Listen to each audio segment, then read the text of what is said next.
Despite being one of the leading bodies in the world of AI today, it seems as though there is no let-up when it comes to the guys at OpenAI. We're not even trying to be funny here. You see, Sam Altman and his team have revealed that they will be dropping a new and improved AI by the end of the year. Referred to as Orion, this mysterious new AI model will be released in December.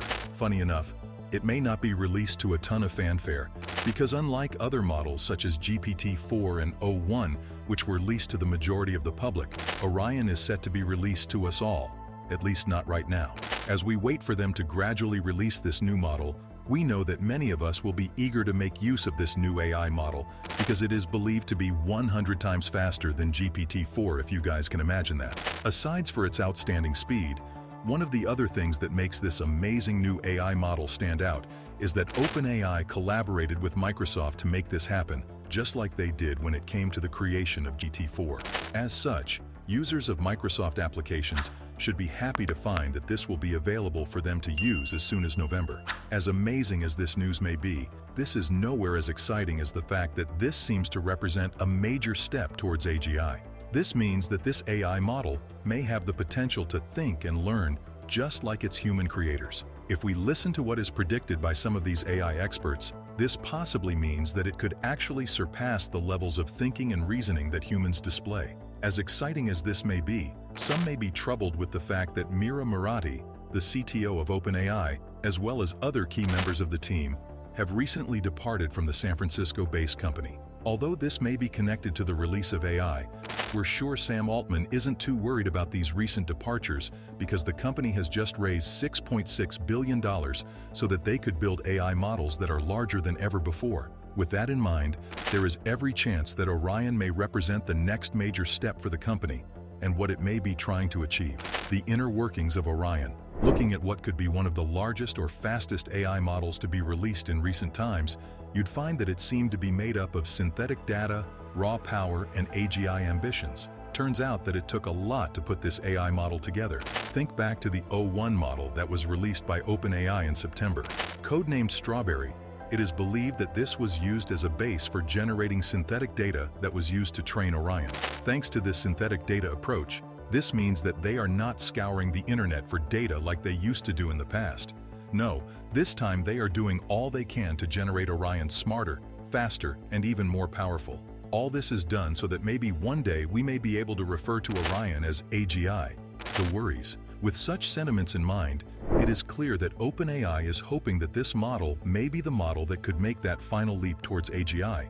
As such, they are hoping that it may be able to think and reason at levels that may rival that of humans, or even more. Such aspirations have proven to be slightly problematic, especially as it led to the departure of several key figures from OpenAI. For example, let's look at Miles Brundage, the AGI Readiness Advisory at OpenAI. The belief is that he left because he believed that nobody was ready for AGI. This was such a major issue to Brundage that he released a blog post talking about how AI could change the way we see jobs and society as a whole. For example, just think about a world where work is optional because AI is doing all the work so much that they are driving the world's economy. While this may be some sort of future utopia, he stressed the fact that we need to be careful as a whole because such a change may lead to some rather chaotic years in the future. Although he made his way from the company, Brundage also stressed the fact that we may need to maintain some sort of AI safety measures within the government and their agencies, as well as companies and civil societies. If these measures are not taken, we may be set for a future where we are at risk of having to endure a terrifying transition into the future where these AI models could disrupt the global economy and the global job market. As if the potential for the future isn't scary enough, we have had to take the words of another key figure leaving OpenAI seriously. When Suchir Balaji, one of the key researchers in OpenAI, left the company, he couldn't help but share his fears on some copyright violations when looking at when he helped OpenAI gather data that would be used to train their new model. Looking back, he was forced to admit that they scraped this data from many sources without ever bothering to ask for permission from these sources. Although at the time he wasn't bothered about the legality of the methods in which they were gathering this data, he couldn't help but share his fears about the methods that OpenAI used back then. He was so worried about it that he believed that the approach could lead to a huge problem for the entire internet itself. For starters, platforms such as Reddit, Overflow, and Stack have been experiencing drops in their traffic.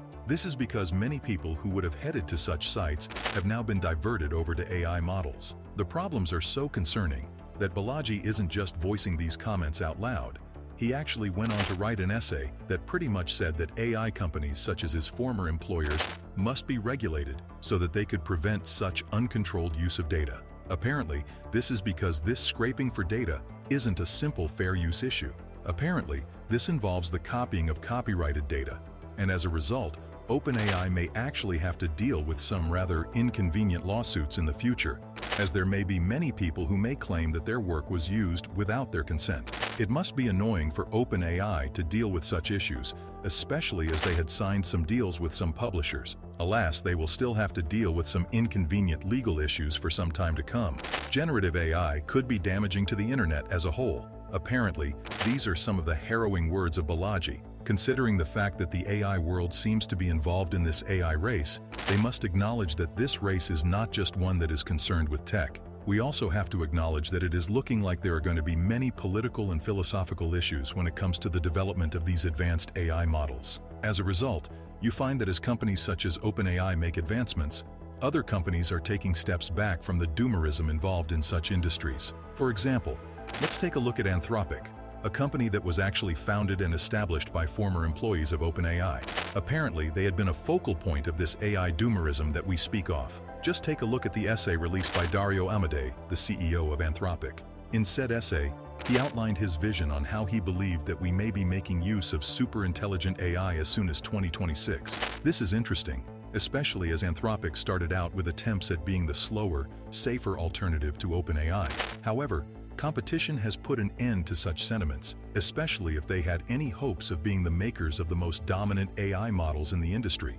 Now they are competing for funding in a manner similar to OpenAI, just so they can keep up with the rest of the market. Could this be just a move to attract investors, or do they really believe that AI could change the world in a positive way? We may not be sure, but it looks like the different approaches towards achieving AGI will be important for all. Let's just hope that as the world changes, the right safeguard measure would be put in place so that we can experience the smoothest transition into a future where AI makes the world a better place than ever before.